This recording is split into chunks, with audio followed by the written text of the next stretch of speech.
Mariko ibice 5 murongo wa 5 dusome imirongo mikeya ariko nugwera ku murongo wa mbere kugeza ku murongo wa 20. Ijambo ry'Imana riravuga ngo bafata hakujya y'inyanja mu gihugu c'Abanyagadareni. Yomotse uwo mwanya umuntu utewe na daimoni ava mu mva aramusanganira. Yabaga mu mva ntawari ukibona icyo ashobora kumubohesha naho waba umunyururu, kuko kenshi bamuboheshaga ingoyi y'amaguru n'iminyururu y'amaboko, maze ingoyi akayicagagura n'iminyururu akayivunagura, ntihagire umuntu ubasha kumuhosha. Amen. Haleluya. Turashima Imana kongera kubana namwe muri aya materaniro. Umushumba Kefa Imana umugisha, Revera Imana umugisha, abashumba bose Imana umugisha, abanyetorero Imana umugisha, umushitsi Imana umugisha mwinshi cyane. Twishimiye kubamenya no kumenyana namwe, n'umugisha cyane. Ndasoza nshimira Imana ko bavandimwe Seveni ndetse no Kwizera inshuti zanje ndi Rwanda kenshi, mba ndi mu mazu yabo, mba ndi aho bateraniye tukabana. Imana umugisha mwinshi, turabishimiye cyane. Ndashima nanone kubona abavandimwe hano bazanye barimo pilote hamwe na perezida hariya. Imana bahezagire cyane. Amen. Haleluya. Nagira ngo tuganire ijambo ry'Imana umwanya muto wishoboka, ko twabaye hano kandi twaganiriye umwanya munini. Umushitsi rero yagize neza kugira ngo aze tuganirize. Nagira ngo njewe mfate umwanya mutoya hanyuma tuje no muri gahunda z'igitaramo. Ariko ijambo twahawe riravuga ngo imbaraga za Yesu hejuru y'abadayimoni, imbaraga za Kristo hejuru y'imbaraga z'abadayimoni. Amen. Haleluya. Imbaraga z'Imana hejuru y'imbaraga z'abadayimoni. Mbere nuko tuganirira ijambo turakora analyse gatoya hejuru y'iki cyanditswe twasomye. Hari ijambo natekereje kare hejuru y'imbaraga z'ijambo, la puissance de la parole, cyangwa the power of the word, imbaraga z'ijambo. Imbaraga z'ijambo nazo ntekereza kare kimara kuvuka ntazina nari mfite, nari ndi umuntu gusuraho ariko ntazina nari mfite. Maze kuvuka rero papa na mama ndetse n'abandi bari bahari bari baravutse mbere yanje, birashoboka ko aribo bampaye iryo zina. Shokora ababyeyi cyangwa ari na ba data wacu na ba mushenge aribo bampaye izina rya Ntagawa. Izina ryitwa Ntagawa ryamfasheho ku buryo noba mpari cyangwa ndahari, umuntu wese wahamagara ngo Ntagawa pita numva ko hamagaye umubiri wanje n'ubwonko, njewe wese pita nitaba nti wo ntandukanya njewe n'izina ryanje. Zo ni imbaraga z'ijambo, kugeza nubwo nzaba narapfuye igiti twita ngo n'umusaraba bazawandika izina rya Ntagawa, kuvuga ngo mpari ndahari izina Ntagawa nanje ntiwo ntandukanye. Zo ni imbaraga z'ijambo. Cya kabiri nazo ntekereza, twebwe twagiraga inka y'ikirayi, grand frère arayizi hariya Mitera. Iyo nka y'ikirayi yakamwaga amata y'umweru, kandi n'izanyu zose niko zari zimeze. Hanyuma iyo bamaze gukama amata y'umweru yanka y'umukara, bafataga ya mata bakayashira mu kajerekani, yagere mu rugo mama agahita yagabura, amwe akahita yashira mu shopu, andi agahita yashira mu caguwa. Amwe akavuga ati aya mata na yaso, aya ngaya na y'abana, aya papa agahita aryoha kurusha yacu, kandi yakamwa umuntu umwe kandi yakamwa inka imwe. Ukumva habe nubwo papa yonywa akagusigira ayo yagusigiye, araruta ko wonywa yayandi nyoko yaguhaye kandi yose ari inka imwe yakamwa umuntu umwe. Kubera iki? Mama yavuze ijambo kuri ya mata, aravuga ngo aya mata na yaso, ahita henda cyane, ayandi ahita aja muri caguwa.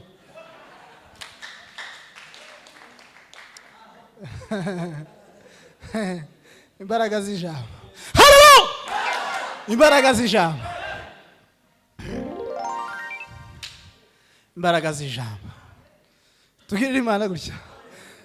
Niba rero abantu basanzwe barimo ba mama, barimo ba data, baravuze ijambo rigakomera ku buzima bwacu, uratekereza iki hejuru y'ijambo ry'Imana ku buzima bwacu? Hari indi mifano ibintu natekereje hejuru y'ubugari, umutsima, kawunga cyangwa gatimba. Ifu ni imwe, ibigori ni bimwe, umuntu wabihuye n'umwe, babijabitse mu kijabikiro kimwe, barabijabura barabihura, hanyuma mama acumba mu isafuriya imwe, aje guhakura ahita ahakura mu masahani abiri, imwe yiba kuri pfundikiye n'indi y'umurangara.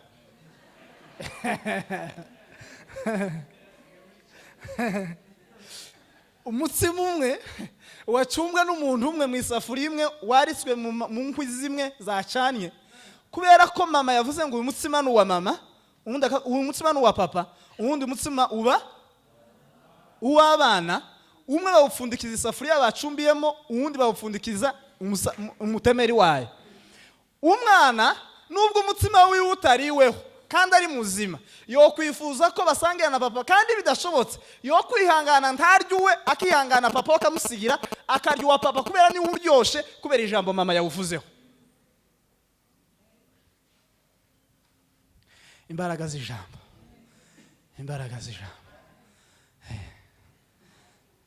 Ibigori basaruye mu murima umwe, mama yo yabicaga yarabizanaga. Hari ibigori bimwe byitwa ngo ni menyo ya shangwe, zabaga ari ibitarutaru, hanyuma akaba n'ibindi bizariweho n'ibyiyoni n'izindi n'inyoni. Hanyuma iyo byageraga mu rugo, mama yahitaga atora bimwe bishoje kwa revera kwa mudagiri n'akanyamararo n'akajabika, ibindi bisigaye agahita bitora bitariweho kandi bitari menyo ya shangwe, agahita byitirira muzehe. Ibindi bisigaye natwe tukiyaranja tugatora. Hanyuma kotsa ikigori cya papa kwari ukugishira ku mashiga bakagitarira kikama gitukura. Ibi byacu ni uguvumbaguza, ahahiye ugahungura.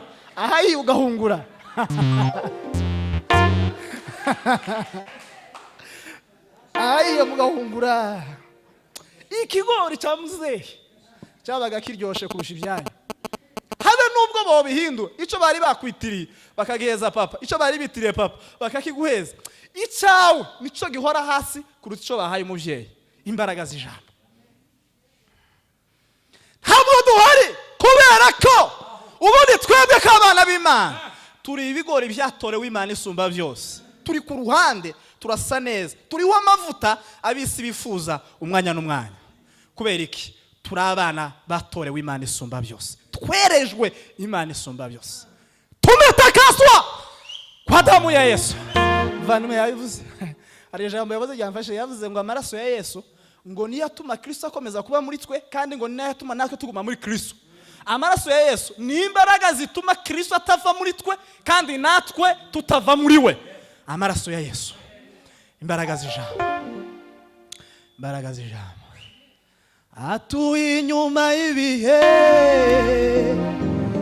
aruta ibitangiriro, ubw'ibihe byahinduka we ntibimukoraho. Yesu arakora, n'umukozi umuhanga. Yesu arakora, ushaka ibyo ushaka imewe nawe. Yesu arakora. Bibiliya yasomye mu itangiriro iravuga ngo isi ngo nta shusho yari ifite. La terre était informe, yari nta shusho ngo yari ifite, ariko Imana ivuga ijambo rimwe isigira ishusho. Imana ivuga ijambo rimwe ku buzima bwawe, ibidafite ishusho uzambara ishusho muri uno mugoroba mu izina rya Yesu. Sama horo isi nta shusho, ariko ijambo ry'Imana ryayihaye forme rirayitaya neza. Imana iheza ishusho ibintu byawe muri uno mugoroba mu izina rya Yesu. Twasomye ijambo ry'Imana dusoza, yavuze ngo nuko Yesu ngo yambuka ngo agana mu gihugu cy'Abanyagadaleni. Nagira ngo nkwifurize muri uno mugoroba Imana yambuka igana mu byawe. Yariko Yesu yambuka ngo asanga umuntu wari urwaye, umuntu wari umaze igihe kirekire Satani n'abadayimoni baramuhanzeho. Yesu ngo yambuka agana ahwari.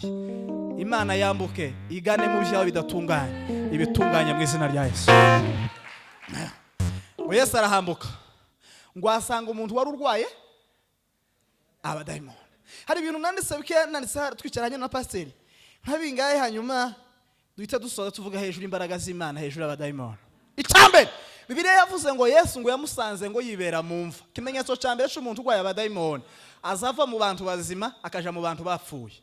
Bibiliya yavuze ngo yari yaravuye ngo mu bantu ngo aje kwibera mumva ni mu bucafu, mumva ni mu mwanda, mumva nta muntu waza bavuga nayo, mumva nta ntwererano iziva mumva. Umuntu wagoye abadayimoni bire yavuze ngo yari yaravuye mu bantu ngo aje kwibera mumva. Umuntu wagoye abadayimoni ni gututekereza ko umuntu ashobora kuva mu banyakuri ngo aje mu banyakinyoma. Ngo yari yaravuye mu banyakuri, yari afite ubwenge bwatokoye, yari yibera mu bucafu, yari umunyabucafu mu bitekerezo, yari umunyabucafu mu birebere, yari umunyabucafu mu mafaranga ye, yari yuzuye umwanda, amafaranga ye yari amanyibano, yari yaravuye mu banyakuri, yari yaravuye mu byiza aja mu bibi. Umuntu wa mbere Satani yahanzeho azava mu byiza akajya mu bibi. Amen. Ngo yari yaravuye ngo aje kwibera mumva. Tukora kanalize gato kuri iri jambo. Yavuye mu bantu aja mumva. Yavuye mu bantu bafite ubuzima aja mu bantu badafite ubuzima. Abari muri Kristo Yesu ntateka bazacirwaho. Ni gute umuntu ava mu Kristo akaja kwiyungana n'abandi? Una badayimoni. Imana ibahungishe mu izina rya Yesu. Icyambe ngo yari yaravuye mu bantu bazima ngo aje kwibera mu irimbi. Hari abantu benshi bari mu marimbi. Hari abantu benshi bari mu marimbi bafite amatabi menshi, imibiri yabo ntimeze neza. Cyakabiri Bibiliya yavuze ngo uwo muntu werera ngo baboheshaga ngo iminyururu amaguru n'amaboko ngo nta muntu n'umwe wari ukimushobora. Umuntu waye abadayimoni azananirana, kananira famiye, kananira abanyirasenge, akananira ikanisa, akananira leta, bakamufungira hano, gacha bakamufungira hariya, bakakubita ntiyumve, bagapi ngo yananiranye. Umuntu waye abadayimoni azananirana, kananira abapasteri, kananira sebukwe, kananira umugabo, kananira umugore, kananira abana, ngo arananirana, akananirana. Tazashoboka. Tuwaye abadayimoni tazashoboka.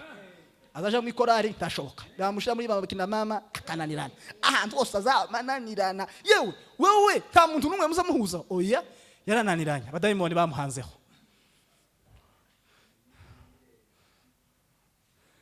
Amen. Bwana sifiwe. Cyagatatu. Bibiliya yavuze ngo iyo minyururu ngo bamuboheshaga ngo yarayituraguritsaga ngo hanyuma ngo akayifata ngo n'amabuye ngo gatangira kuyikebesha. Icyagatatu umuntu waye abadayimoni azayigirira nabi. None utekereza gute Pastor Kefa? Niba yarikebeshaga amabuye n'iminyururu akava amaraso yari kwavamo nayandi. Umuntu wese ugwaye abadayimoni azayigirira nabi. Ejo unatekereje ikintu kimwe ndabatse umuntu aza kubita umugore uzagenze gute? Niba atari abadayimoni babinjiyemo wo kubita umugore. Ubundi Bibiliya avuga mu itangiriro nguyu ngo nakara ko mu mara yanje ngo nigufa ryo mu magufwa ngo azitwa umugore kuko yakuwe. None rero bigarure rero utekereze neza. Gukubita umugore egari gukubita iki? Egari gufata imbugita hanyuma ugafata hano kunda yawe ugasatura ugakuramwe amara yawe ukayashira ku meza ugahita ufata inkoni ugatangira gukubita. Egari gufata imbugita ugahita ugiye gutya ugakuraho inyama zose ziri ku murundi ugafata igufa ryawe ugashira ku meza ugafata indembo ugatangira gukubita. Ukubita umugore n'ukwigirira nabi. Ukubita umugore n'ukwikubita.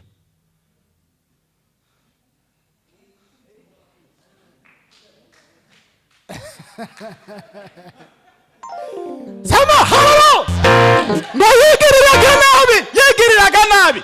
Utekereze gute umuntu ukubita umugore wewe? Utekereze gute umuntu ukubita pasiteri wewe? Umuntu atagwaye abadayimoni ukubita pasiteri gute? Wo kwicara ahantu ku gatorero ukagamba pasiteri wawe utagwaye abadayimoni utekereza gute? Kandi kugambana pastor, kugambana ni iki? Kugambana ni ukuvuga ukuri kure yaho gukenewe. Ko kugambana. Donc bamenye ko ntagawa yibye Burundi, kigiye wakabwiye ntagawa ngo wayibye, ugahita uja kubwira Pastor Kefa ngo ntagawa zayibe. Kandi iyo umuntu avuze ukuri kure yaho gukenewe, ni nguko njewe no barwaye, hanyuma grand frère Mitera kamperekeza ari umurwaza, twagera kwa pilote ari docteur, akambaza uko ngwaye, yumva indwara mfite ari yo kubagwa, agahita avuga ngo umurwayi nasoke, hanyuma umurwaza aze mubage mu cimboce, kugira ngo bombi batahe barwaye.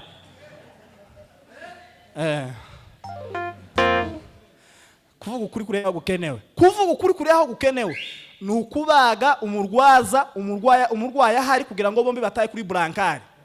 nubona umuntu aje kukugambira mugenzi wawe aza kukubwiye ngo itegure ngukorere operation chirurgicale nubwo utarwaye ngiye kukurwaza kugira ngo murware mwembi hanyuma untize uwo mutima ngugire kamoruge gatoya muryamishe mwe mwice muri wowe hanyuma ugenda n'intumbi iko kugambana umukozi umuhanga Yesu arakora Jushaka imewe na Yesu arakora ngo yigiriraga nabi abantu bazabigirira nabi kweri kaza amen Bwana sifiwe sana. Ikindi cyakana bire yavuze ngo yahoraga azerera ngo agenda ku misozi ngo kandi asakuza cyane ubundi kuvuga no gusakuza biratandukanye. Kuvuga no gusakuza ni ibintu bibiri. Kuvuga no kuvuga ikintu gisobanutse. Gusakuza no kuvuga ikintu cyozana kerere mu mutima w'uwo wabwiye. Gusakuza ni ikintu wovuga kikazana polemique hagati yabo wabwiye. Ngo yahoraga agenda azerera. Wowe utekereza gute? Umuntu yoba muri Kenya imyaka 5 yaragiye mu makanisa 5 ugatekereza gute? Azazerera iwe ngo ni hano ngo nta kintu gihari ngo pastor wabo ntaho akajari ngo hari ntaho amazere umuntu azagira imyaka 20 muri Kenya avuye mu makanisa 20 ugatekereza ngo umuntu niwe muzima kuruta ahantu hose yagiye ava iwe yagiye abantu bose yarabagaye asigara we ntungane wenyine.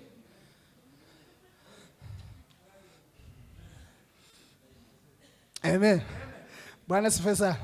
Jewe twahuye n'umuhungu mwarambwiye ngo yitwa Mukiza. None ndamaze ko witwa Mukiza kandi nkwamba mbona nawe utari mikijije. Ahubwo wo kwitwa Mukizwa ahubwo aho kuvuga ngo witwa bita Mukiza. Witwa Mukizwa ahubwo.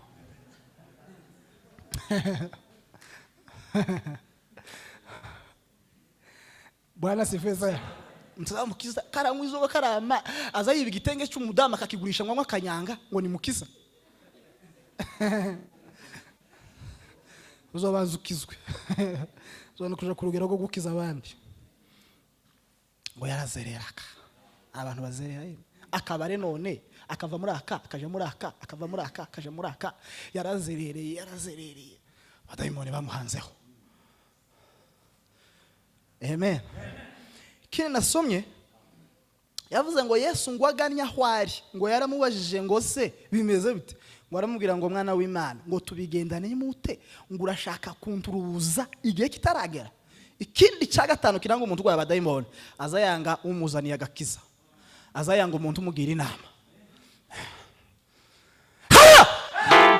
Yesu yaraje kugira ngo yirukwa nibibi mu mutima we ariko uzutekeza gute umuntu nk'inzoga akagera ubwo base wabo baza kumugenderera akabwira umugore ngo ntavuge ko hari abantu baje bamuzaniye umuti karahunga ibitaro ngo akomeze agira ingwara yiwe kwigirira nabi umuntu gwa abadayimoni.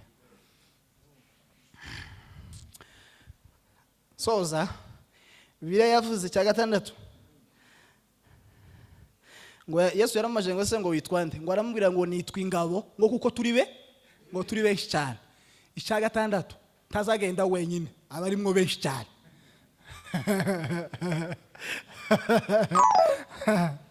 Kele no bakesho no namba ngo se mwana ngo uzugenda wenyine muri Bibiliya birahari uwo muntu ngo ntiyagendaga wenyine ngo yari yuzuye imbaraga z'abadayimoni yabaga arimwo benshi cyane.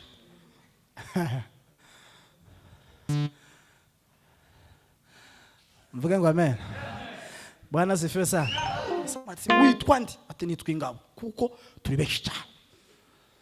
Umuntu gwa abadayimoni aba mwizindi imbaraga zimukoreramo adashobora kugirira control adashobora gutegeka zizazimuhamagara kwiba ninjoro akiba zizazimuhamagara kwiba akiba zizazimuhamagara gukubita mama wiwe akamukubita zizazimuhamagara gutuka se wabaga mutuka zizazimuhamagarira gukora ikibi kubera iki hari imbaraga za domination zinje mu buzima bwiwe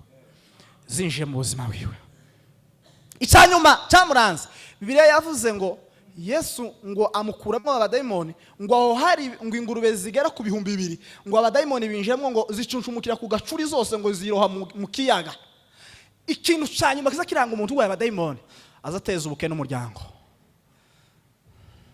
ateza ubukene, azanywa inzoga hano agasiga arwanye kandi ntiyishura, mukaza kuvuza uwo yakubise mukishura n'ideni, agahunga hano mukamufungira hariya, mukaza kumusura mugapanga famiye ukuntu bazoza bamugemurira, kandi kugemura kuburya ntibiwe no kurira mu nzu. Iyo musohoye ibyo kurya bishaka ko bihenda cyane, ateza ubukene. Abadayimoni bazabinjira mu buzima bw'umuntu bagatera akajagari mu muryango, mukamusengera mukavuza mukajana hariya agakubita, bakamufungira hariya agatezo akarwana hariya muri kare akabare, agafata umuntu ku ngufu agakubitwa, mugafunguza ikanisa rigasura, abantu igihugu kigasura, bene wabo mu karere bakamuzanira amafaranga bakamugendera, ariko bikanga, yanzwe n'abadayimoni. Ariko Bibiliya yavuze gute? Imbaraga za Yesu hejuru y'abadayimoni. Nubwo ibyo byose ngo yari abifite, Yesu ngo aganaho yarari. Yesu agane muri abo bene wanyu bameze gutyo mu izina rya Yesu. Yesu ngo arahanyura, ngo ahagere, ngo aravuga ngo dayimoni musohoke mu izina rya Yesu. Imbaraga za Yesu. Nubwo yari yanameranye, nubwo yegereraga nabi, nubwo yatezaga ubukene, Bibiliya yavuze ngo Yesu ngo aganaho ari. Yesu aganaho ari. Yesu agane mu byawe, Yesu agane ku mugabo wawe, Yesu agane ku mugore wawe, Yesu agane ku mwana wawe, Yesu ngo aganayo. Ako Yesu nasiri na Yesu yanifanya niwe jasiri, kwa mamina ya viki yanifanya niwe jasiri, yaniburudisha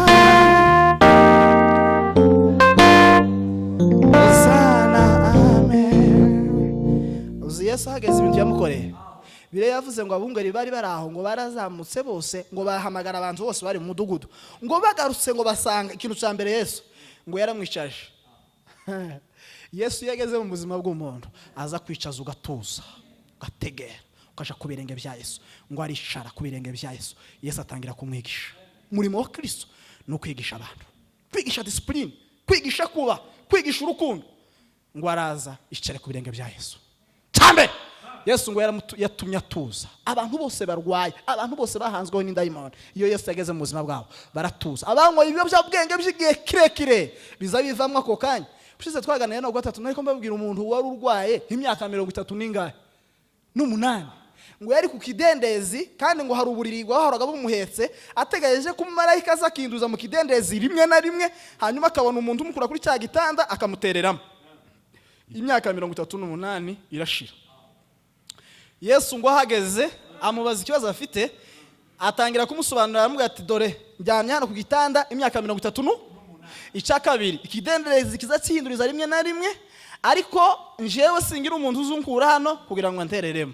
Umuntu yari kwaganiriza ninde? Yari kwaganiriza na Yesu. Icya mbere uruta ikidendezi. Icya kabiri abamarayika baza guhinduza ikidendezi rimwe na rimwe bari abahungu biwe, niwe waboherezaga. Icya gatatu yari kumubwira ngo hari ikibazo cy'abantu, aramubwira yari kwaganiriza uperezida w'abantu, yari yamugezeho. Yesu yarutaga ikidendezi kuko niwe kidendezi cyihindurije rimwe na rimwe iteka ryose. Icya kabiri abamarayika bazaga niwe waboherezaga. Icya gatatu niwe ari perezida w'abantu. Atangira kumusobanurira, aramubwira atoya, ugize iminsi ujyanye ku gitanda, iki gitanda kimaze iminsi kiguheka, uyu munsi uragiheka.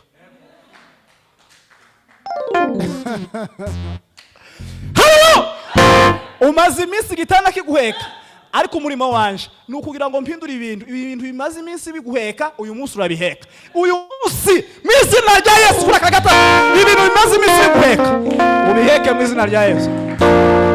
Ikintu cyabaye cya kabiri, umuntu urwaye imyaka 38, uratekereza ko yokira ako kanya agahita yikorera igitanda cye? Bagombaga kumuheza umuneke n'agakoma bakamwondora buke kugeza agize imbaraga. Ariko Yesu yageze aho ngaho, tibisaba kawunga n'umuneke, bisaba we uko ari we mutsima waje umanutse uhagije iteka ryose. Yaramubwiye ati wowe ngiye kuguheza imbaraga nk'iz'umungu uri mu gipupu, wari imyaka 38 atarwaye, ugiye kwikorera kino gitanda, yamakirengeza yabashirana agira ucyaragenda.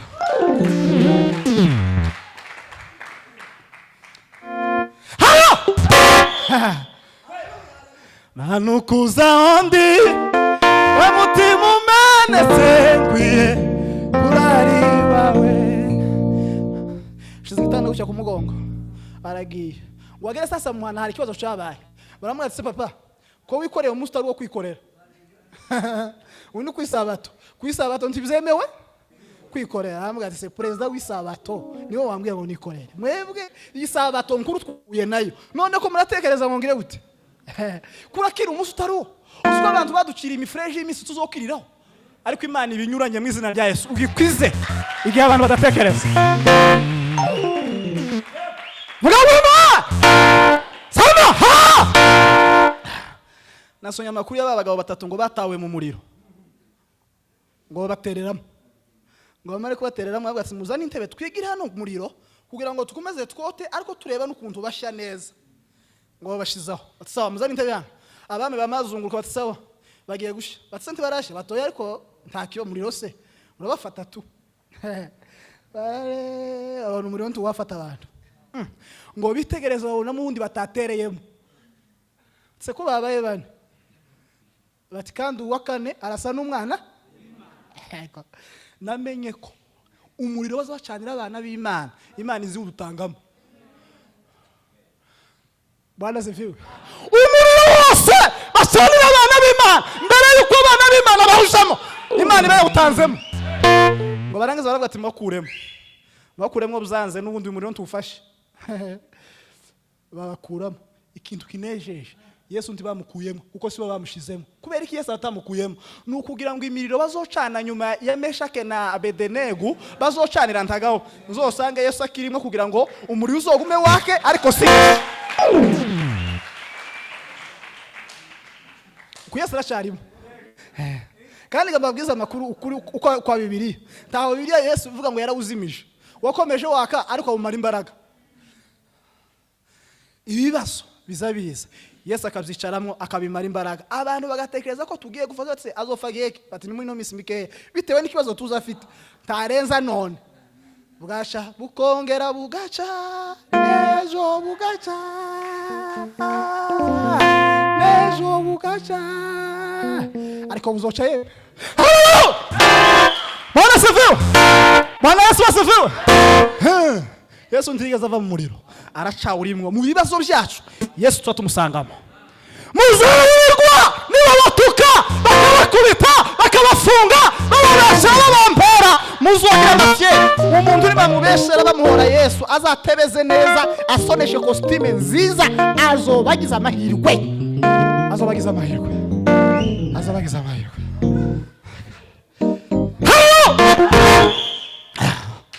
Uvuge ngo amen.